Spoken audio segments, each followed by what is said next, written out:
A fatal pedestrian crash over the weekend leaves a Manhattan man dead. Coming up, why police suggest the tragedy may have been avoidable. And farmers and ranchers say they need to have grizzly bears removed from the endangered species list in order to protect their livelihood. What else they told Representative Greg Gianforte this weekend, that's all coming up. Right at 6:30 on this Monday, Chet Lehman, Missy O'Malley with you here. Our top story this half hour. A Manhattan man was killed in a pedestrian hit-and-run crash Saturday night. Our own Gabby Crevitt has been following this story and has our latest details. The victim, a 76-year-old man from Manhattan.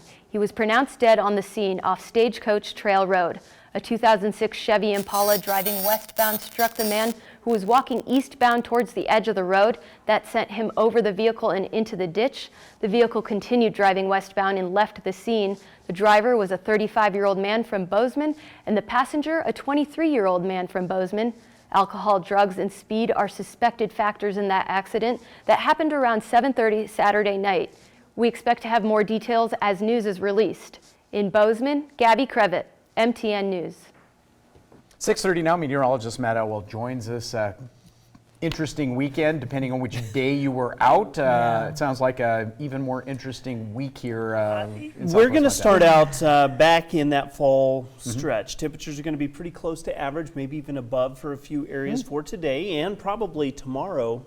And then? For the most part, yes. There's always that and then. There's always a but someplace. Temperatures into the 20s and 30s for most of us, 19 degrees in West Yellowstone. We do have a few clouds in place. Temperatures today into the 60s. We are looking at some wind as you head into the afternoon out of the south between 10 and 20 miles an hour. Tomorrow, especially late in the day, more showers on the way as we get an Arctic blast head our direction.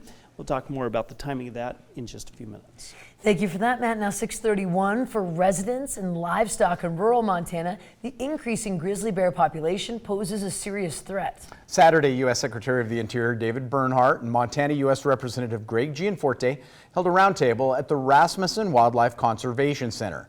Participants discussed safety concerns and steps that can be taken to manage grizzlies.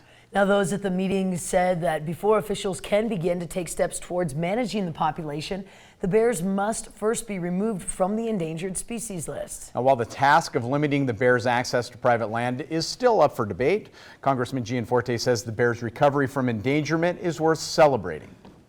The grizzly bear was endangered. The populations were reduced. They came under the Endangered Species Act, and they have recovered. We should be celebrating and taking a victory lap and transferring management back to the state. I just believe that when decisions are made more locally, we get better results. Now, after hearing from the public, Secretary Bernhardt says he will use those comments to help make decisions regarding how best to manage the grizzly bear. And the multi-year effort to remove contaminated soil from the Upper Blackfoot mining complex is entering its final phase. But state officials say it will take many years of monitoring before they know how well that cleanup is working. State Department of Environmental Quality, U.S. Forest Service, and other agencies have been tackling the serious contamination problems at the headwaters of the Blackfoot River for nearly 20 years. Using upwards of $60 million in legal settlements with a SARCO, the cleanup began removing the failing Mike Horse Dam back in 2014, along with cleanup of the mine site and toxins that spread downstream in the mid-1970s. Now, this past weekend, our MTN reporter Dennis Bragg joined the DEQ on a tour of the project site just west of Rogers Pass, where the valley has been transformed over the past 5 years. The mine site itself has been completely cleaned up. Nearly 500,000 cubic yards of soil has been removed, and miles of Mike Horse and Bear Trap creeks are being restored, complete with vegetation. DEQ project manager Dave Bowers says it's too early to declare victory, but all the early indications are positive. Sampling shows major reductions of lead and arsenic. Some fish even showed up this year. You know, we didn't really start in the environmental remediation restoration business until the late 1980s. And so we're really a young industry from that perspective and learning so much, and there's new stuff coming along all the time.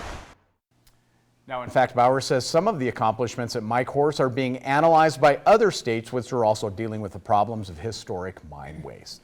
And this week is Fire Prevention Week and the National Fallen Firefighters Memorial Service. Yeah, to honor those, Governor Steve Bullock ordered all flags be displayed at half staff in the state of Montana. In a media release, Governor Bullock writes, quote, "We take pause to honor those who have made the ultimate sacrifice in the line of duty, including those we lost through service-related illnesses." This year, Montana passed the Firefighter Protection Act, showing firefighters respect and appreciation they and their families deserve for putting their long-term health on the line. He ended with, quote, "For every firefighter of today and for those who will be one day called to service, Montana is committed to delivering the care and support for them and their families." And here's an interesting story. With the FDA yet to develop a regulatory framework for the CBD-infused products, now states are stepping in. This week, Illinois introduced new legislation that could require the testing of CBD products. Usher Kirachet has more. Take a look around and CBD seems to be everywhere. Hemp-derived cannabidiol, or CBD, is sold as a supplement, promising to manage everything from anxiety and insomnia to chronic pain. Gummies, edibles, you got bath bombs, salts, topical lotions, you name it.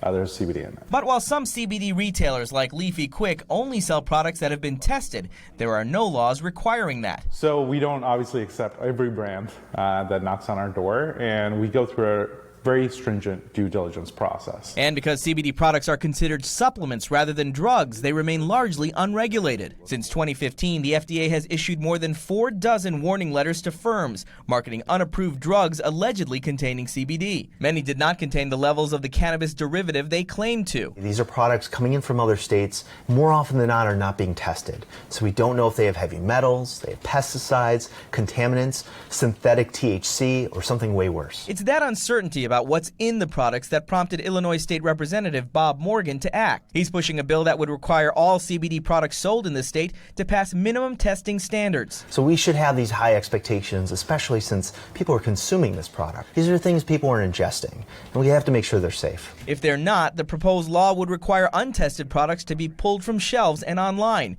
and sellers violating the law could face stiff fines. Especially retailers, more so the consumers, need to demand such regulations and more stringent regulations, in my opinion.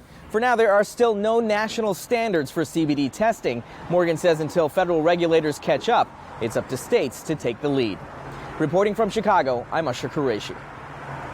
Oh, we're going to shift gears completely now, 6:37. It was a beautiful afternoon yesterday for this year's pet blessing at Canterbury Park in Bozeman. MTN's Gabby Crevitt attended the event and has more on the afternoon's festivities. Come up one at a time and tell me your pet's name, and we will call God's blessings down on your pet and on you.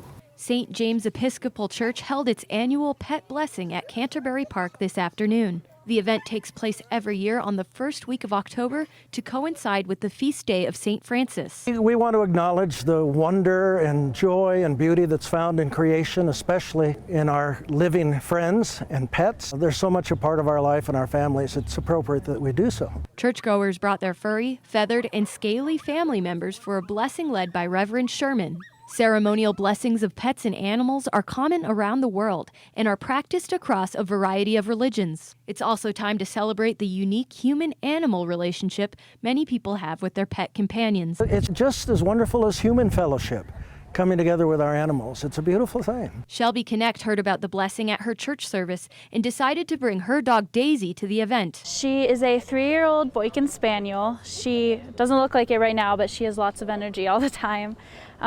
She's my best friend. I met her the day she was born, so she's pretty important to me. But following the way of Blessed Francis, we may for love of you delight in your whole creation with perfectness of joy. After the group prayer and blessing, parishioners stuck around to say hi to each other's pets. Just really thankful for the experience, thankful to get the most important thing in my life blessed today. In Bozeman, Gabby Crevitt, MTN News. That is so cool. Now, the next blessing of the pets will be the first week of October next year. You can learn more about those annual events on our websites. That's pretty fascinating. Yep. Cody Boyer took his lizard. Yes, he did. MTN's Cody And Boyer. Father Clark blessed him. I believe it. I believe it. It is time for a quick break. That's a cute story. In a moment, we're going to